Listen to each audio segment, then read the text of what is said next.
menos f de u sobre quem? Sobre v menos u vezes o quê? X menos u mais f de u. Quem é isso? Tá? Quem é isso aqui? Né? Porque isso aqui, ó, à luz do que está feito aqui, o U é o A e o V é o B. Eu não posso usar A e B aqui como eu estou usando aqui nessa situação, tá? Entendem por quê? Então eu vou pegar U e V quaisquer e vou pegar isso aqui. Quem é F de V menos F de U vezes V menos U. Isso é igual a... Pega logo, botar o F de U para cá. Vou botar o F de U para cá. Mas, por enquanto, deixa como está. Então, quem é o F de V? Ó? F de V é o AV2 mais BV mais C. E o F de U é AU2 mais BU mais C. De fato, que vai ficar, vamos mais rápido, isso fica AV2 menos AU2, certo? Mais o quê? Mais BV menos BU. E o C vai embora, porque C menos C dá zero, certo? Tá bom? Entendido? Sobre o quê? Sobre V menos U. Tá certo? Entendido? Tá aqui o F de U. Que é igual aqui, agora isso fica F de U mais... Se for... Ah, sim, vezes, muito bem, vezes x menos u, claro que falta. Tá certo? Vamos dar isso aí. Obrigado. Tá? Só que AV2 menos AU2, isso aqui é o quê? Simplificando, isso aqui fica A vezes V2 menos U2. Então fica A vezes quem? V mais U, tá certo? Vezes o quê? V menos U, tá certo? Mais o quê? B vezes V menos U sobre V menos U vezes X menos U, que dá igual a... Ó, vamos lá, isso aqui fica AU2, que é o F de U, mais BU, mais C, tá certo? Tá bom? Não, vou deixar F de U por causa de espaço. Deixar só... Deixa F de U aí. F de U mais... Aí aqui, ó, cancela o V menos U com V menos U. Então isso fica o quê? Fica o quê? Fica AV mais AU, né? Fica só isso aqui, tá certo? Tá certo? Mais quanto? Mais B. Vezes o quê? X menos 1. Isso é igual a...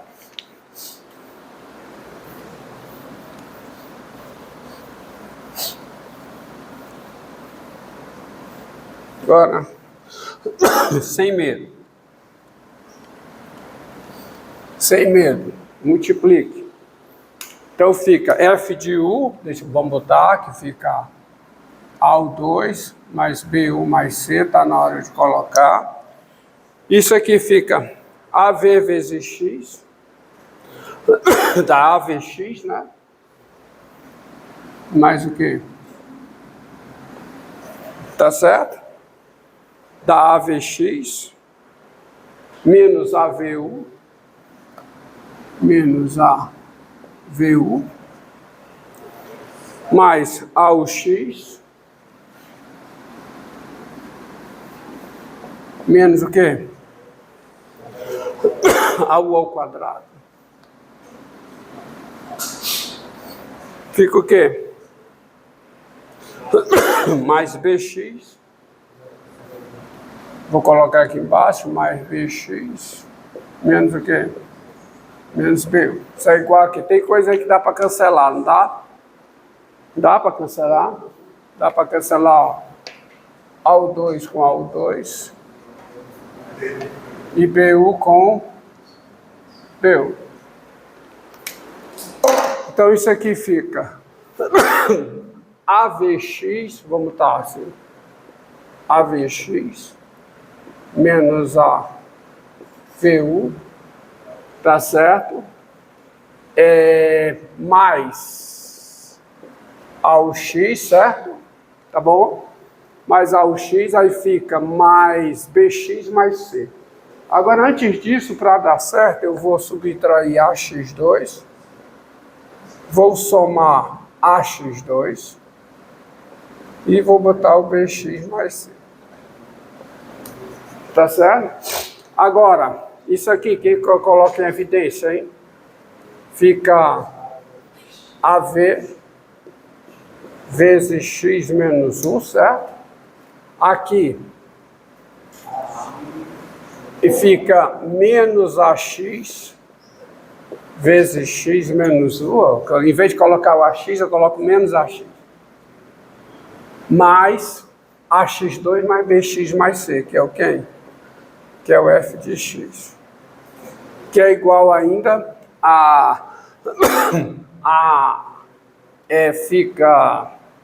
fica AV menos AX vezes X menos 1. Tá certo? Então fica A vezes V menos X vezes X menos 1 mais o F de X.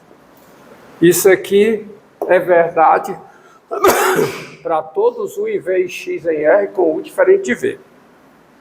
Tá? Daí,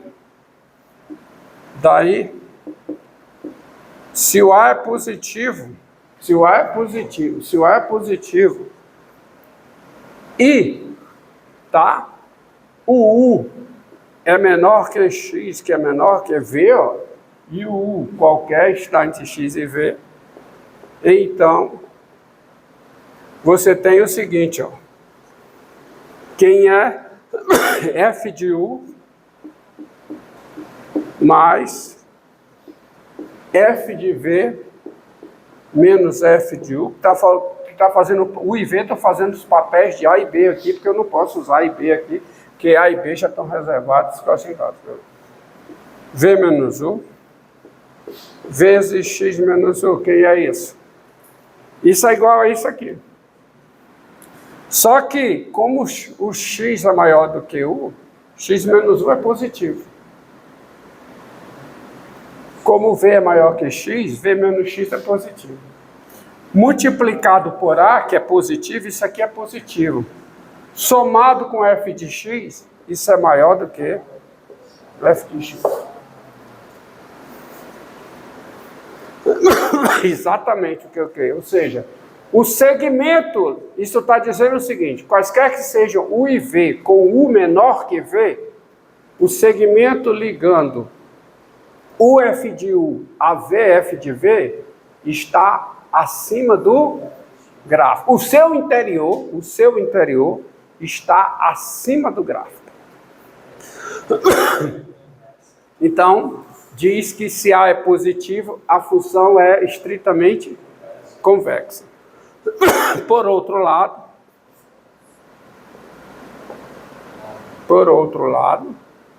agora se o quê?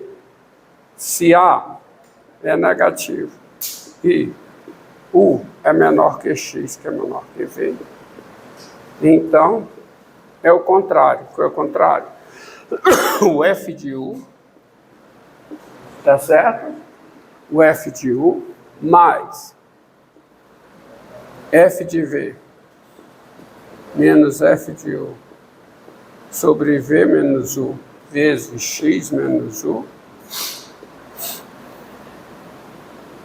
Isso é igual a quem? Isso é igual a essa expressão. Isso é positivo, A é negativo. Então essa parcela é negativa. Somado com F de X, menor que F de X. Ou seja, quaisquer que sejam U e V e X reais, com U menor que X menor que V, você tem essa desigualdade. Então, no caso em que A é positivo, a função quadrática é estritamente convexa à luz dessa definição. E no caso que A é negativa, ela de fato é estritamente côncava. Ou seja, de fato, ela não pode dar ela tem que, tá certo? o seu gráfico tem concavidade voltada para cima, se A é positivo, ou tem concavidade voltada para baixo, se A é negativo, ao longo de todo o seu domínio, que é R. Tá? Agora, repare que usar essa definição para provar que se a função é estritamente convexa ou estritamente côncava, dá um trabalho algébrico considerável. O que eu fiz aqui para a função quadrática, imagine para funções mais complicadas. Então, eu preciso de um critério mais simples para decidir se ela é estritamente convexa ou se é estritamente côncava em um dado intervalo. E esse critério passa pelo sinal da derivada segunda. Nós vamos ver agora.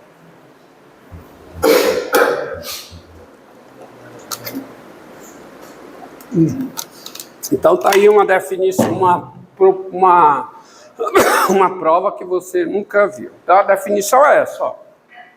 Definição é essa. Bote aqui, foca aqui. Seja o I contínua em R um intervalo e F uma função. Nós dizemos que F é estritamente côncava em I, quando I está contido no domínio da função e eu tenho essa desigualdade, quaisquer que sejam A e B e X e I, com A menor que X menor que B. Tá? Entendido? Agora vamos a um critério para você... Deixa eu apagar tudo. Guarde, deixar só a definição aqui. A definição de ser estritamente convexa. Lembrando, a função é estritamente convexa no intervalo, ou ela é estritamente convexa quando essa desigualdade é satisfeita. E quando essa desigualdade é satisfeita, quem tem concavidade voltada para cima é o gráfico. Se diz que o gráfico tem concavidade voltada para cima. Repare que eu não podia chegar e colocar para vocês essa definição assim como primeira definição da aula. Você não ia entender nada. É preciso um arrazoado geométrico para você entender essa definição e, de fato, se convencer que a definição tem que ser essa. Porque passa por convexidade de conjuntos dentro do R2, do plano cartesiano, tá? Então, deixa essa definição aí e vamos ao critério. O critério começa com a seguinte proposição. É o teorema do valor médio, tá? E essa demonstração eu darei para você. Como é que sai essa o critério aqui?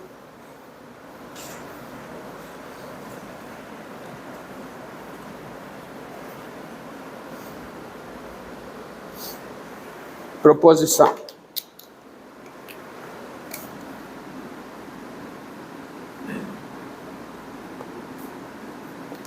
Tá. É uma proposição e ela é extremamente intuitiva. Olha, para que a função tenha um gráfico assim, basta que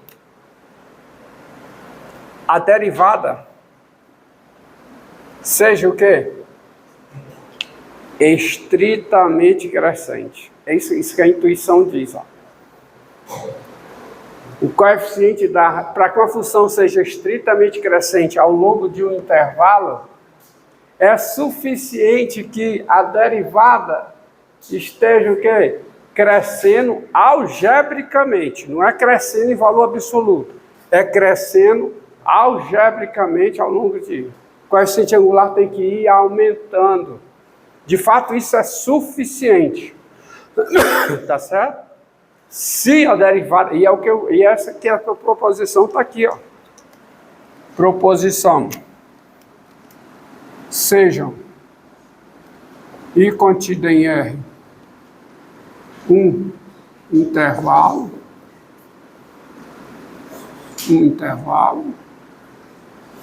e F uma função. Se F é contínua em I, no intervalo I.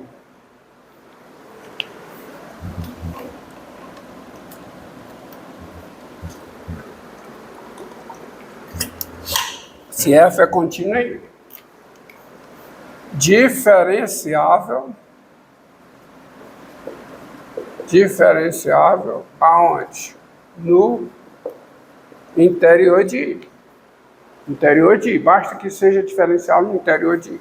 Se é diferenciável em I, é diferenciável no interior, por força maior. E a derivada, a derivada é filhinha, ela é estritamente crescente. Estritamente crescente no interior de I, então a função f ela é estritamente convexa em I, tá? A prova disso, e a prova é simples. O enunciado é intuitivo, geometricamente intuitivo. Se a derivada está crescendo, tá? A função vai ter que ser estritamente convexa. Agora vamos provar isso na unha, tá? Usando a luz da definição que está aqui. Isso é fácil.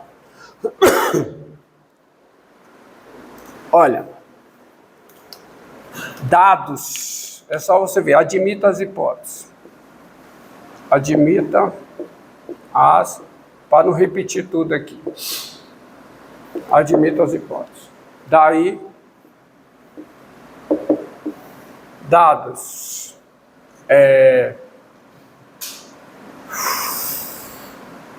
A e B e X e I. Dados A e B e X e I com A menor que X, menor que B. Então, a primeira coisa que você tem é o seguinte, tem-se que a F é contínua nesses dois intervalos, no intervalo AX e no intervalo XB, porque esses intervalos estão contidos em I, e a hipótese em que I a F é contínua. E a F é diferenciável nos intervalos abertos, AX e XB. Por quê? Porque esses intervalos, como os intervalos fechados estão contidos em I, como os intervalos abertos estão contidos no interior de I. Tá certo? Tá bom? Assim, ó, como é interessante. Assim, ó, pelo teorema do valor médio, existem, primeiro, um C pertencente ao intervalo AX e um D pertencente ao intervalo XB, né? As hipóteses do intervalo médio. F é contínua no intervalo fechado, diferenciável no intervalo aberto. Então existe um C aqui, um D aqui, tá o quê? Clicando nesse primeiro intervalo.